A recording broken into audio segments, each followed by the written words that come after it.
প্রিয় ভাই ও বোনেরা, আসসালামু আলাইকুম। রাকিব এগ্রোর পক্ষ হতে আপনাদের সকলকে আন্তরিক শুভেচ্ছা ও অভিনন্দন। প্রিয় ভাই ও বোনেরা, আমরা আজকে দেখাচ্ছি যে আমাদের খামারের একটি গরুকে আমরা কিভাবে আবু সাইদ চাচার যে সারগুলো রয়েছে তার সঙ্গে মিলন ঘটাই, সেটি দেখার জন্য মূলত আজকের এই প্রতিবেদনটি। আপনারা অবশ্যই আমাদের সম্পূর্ণ প্রতিবেদনটি দেখবেন। আপনারা দেখতেছেন যে আমরা আমাদের খামারের একটি বকনা গরুকে এখন তার সঙ্গে একটি ষাঁড় গরুর মিলন ঘটানোর জন্য আমরা তাকে নিয়ে যাচ্ছি আবু সাইদ চাচার যে ষাঁড়ের যে খামারটি রয়েছে সেখানে। আর সেখানে আমরা কিভাবে নিয়ে যাই সেটি আপনারা দেখতেছেন যে আমরা হেঁটে হেঁটে নিয়ে যাচ্ছি। আমরা সর্বপ্রথম বলবো যে আপনার খামারের যে গরুগুলো রয়েছে সেগুলোকে আপনারা যদি চান যে প্রথমবারে যাতে গর্ভধারণ করে, অর্থাৎ যে ষাঁড় দ্বারা প্রজনন করাবেন সেটি যাতে একবারেই গর্ভধারণ করেন, তার জন্য আপনাদের অবশ্যই প্রাকৃতিকভাবে তাদের মিলন ঘটাতে হবে। তাহলে দেখবেন যে আপনার যেই গরুগুলো রয়েছে প্রথমবারেই গর্ভধারণ করবে এবং সেক্ষেত্রে বাচ্চা ধারণে কোনো সমস্যা হবে না। আর যদি কৃত্রিমভাবে দেখান তাহলে বাচ্চা ধারণের ক্ষেত্রে অনেক সমস্যা হতে পারে। আর আমরা এখন চলে এসেছি আবু সাইদ চাচার যে সারের যে কারখানা রয়েছে, অর্থাৎ খামারটি রয়েছে সেখানে। সেখানে দেখেছেন বিভিন্ন কোয়ালিটির সার রয়েছে, সেখানে আপনি পছন্দ করে আপনার নিজস্ব স্বার্থ অনুযায়ী এবং আপনারা অবশ্যই আপনাদের প্রিয় ভাই ও বোনেরা, আমরা আজকে চলে এসেছি বৃহৎ সার প্রজনন কেন্দ্রে। অর্থাৎ এমন একটি সার প্রজনন কেন্দ্রে এসেছি যেখানে আপনারা চাইলে আপনার পছন্দ মতন বিভিন্ন কালারের, বিভিন্ন মানের বা জাতের সারগুলো দিয়ে আপনার গরুকে প্রজনন করাতে পারবেন। আর সেই সার প্রজনন কেন্দ্র অর্থাৎ সায়েদ চাচার সার প্রজনন কেন্দ্রে এসেছি। আর আমাদের নীলফামারী জেলার ডিমলা থানায় এই সায়েদ চাচা কেন বিখ্যাত সেই বিষয়টি আপনারা দেখার জন্য সম্পূর্ণ প্রতিবেদনটি দেখবেন। আপনারা দেখতেছেন যে সায়েদ চাচার যে এখানে আপনি আসার পরে আপনি লক্ষ্য করলে দেখবেন যে এখানে হলিস্টিয়ান ফ্রিজিয়ান বা ফ্রিজিয়ান টাইপের বিভিন্ন জাতের সার রয়েছে।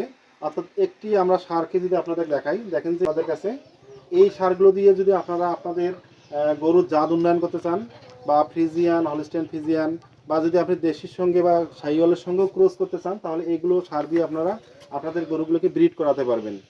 আর এই ব্রিড করানোর ক্ষেত্রে আমরা আপনাদের কাছে অনেকেই আমাদের কমপ্লেন জানান যে আমরা আমাদের গরুগুলোকে প্রজনন করাই কিন্তু আমাদের গরুগুলো কনসেপ্ট করে না।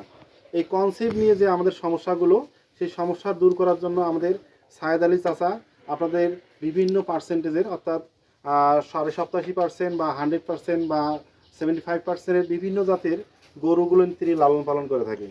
আর আপনারা এই গরুগুলো দেখতেছেন, এগুলা সাধারণত আমরা জানি যে 87% বা ভালো মানের এক ধরনের ফ্রিজিয়ান গরু। আর এই গরুগুলো দিয়ে যদি আপনারা ব্রিড করান তাহলে দেখবেন যে বাচ্চার গঠন আকৃতিতে অনেক বৃহৎ হবে। আর এই গরুগুলো দিয়ে আপনি কোন গাভীকে প্রজনন করাতে পারবেন সেটি যদি আমরা আপনাদের বলি তাহলে আপনারা চাইলে এগুলো দিয়ে আপনারা প্রজনন করাতে পারবেন আপনাদের ফ্রিজিয়ান গরুগুলোকে করতে পারবেন। আর প্রাপ্তবয়স্ক যদি আপনার ফ্রিজিয়ান গরুকে প্রজনন করান তাহলে আপনারা দেখবেন যে এই বিশাল আকৃতির এই গরুগুলো দিয়ে আপনারা প্রজনন করাতে পারবেন। প্রিয় ভাই ও বোনেরা, আপনারা চাইলে সায়েদ আলী চাচার এইখানে আসার পরে আপনি চাইলে যদি আপনার গরুটির বিশাল আকৃতির ধারণ হয় থাকে তাহলে এই বড় আকৃতির আপনার সার দ্বারা প্রজনন করাবেন। আর স্বল্প মূল্যে প্রজনন করানো হয়ে থাকে।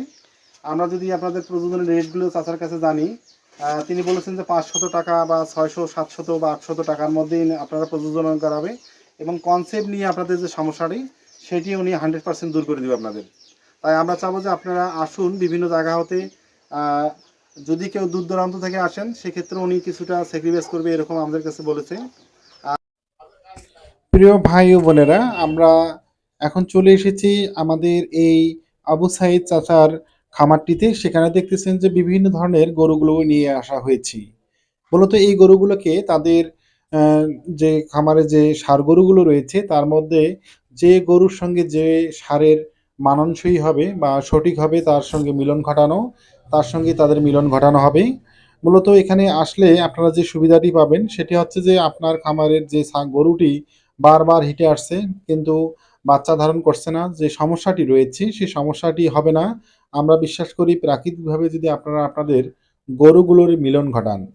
তাই অবশ্যই আপনাদেরকে বুঝে শুনে আপনাদের গরুগুলোকে আপনারা এআই কর্মী দ্বারা মিলন ঘটাবেন, না অবশ্যই আবু সাইদ চাচার মতন যে সারগুলো রয়েছে সেগুলো দিয়ে আপনারা সরাসরি তাদের মিলন ঘটাবেন, সেটি আপনাকে নিজস্বভাবেই সিদ্ধান্ত নিতে হবে।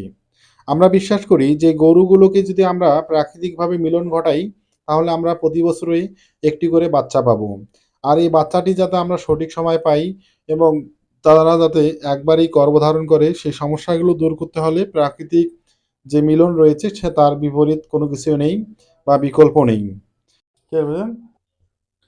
আর যদি আপনারা মনে করেন যে আপনাদের গরুগুলোকে আপনারা সঠিক সময়ে হিটে আসা এবং সঠিক সময়ে বীজ প্রদান, সঠিক সময়ে যদি সেগুলো করতে পারেন, সেক্ষেত্রে এআই কর্মী দ্বারাও যদি আপনারা আপনাদের গরুগুলোকে বীজ প্রদান করেন, সেক্ষেত্রেও কোনো সমস্যা নেই। গর্ভধারণের ক্ষেত্রে অর্থাৎ আপনাকে অবশ্যই যে গরুগুলো একবারেই মূলত দেখা যাচ্ছে যে বারবার আপনি হিটে আসছে, বারবার আপনারা তাকে বীজ দিচ্ছেন, কখনোই সে গর্ভধারণ করছে না, সেক্ষেত্রে আপনারা সরাসরি প্রাকৃতিক উপায় অবলম্বন করতে পারেন, সেটি অবশ্যই বলবো। আর আমরা একটি কথা বলবো যে আমাদের যদি রাকিব অ্যাগ্রো ইউটিউব চ্যানেলের প্রতিবেদনগুলো আপনাদের ভালো লেগে থাকে, তাহলে অবশ্যই আপনারা আমাদের এই রাকিব অ্যাগ্রো ইউটিউব চ্যানেলটি সাবস্ক্রাইব করবেন, বেল বাটনটি ক্লিক করে আমাদের সাথে থাকবেন। আমরা অবশ্যই নিত্য নতুন প্রতিবেদন নিয়ে আপনাদের সামনে হাজির হব। অবশ্যই আপনাদের গরু এবং ছাগলের যে প্রজনন সম্পর্কিত যে বিভিন্ন প্রশ্নগুলো রয়েছে সেগুলোর আমরা সঠিক উত্তর দেবো ইনশাআল্লাহ।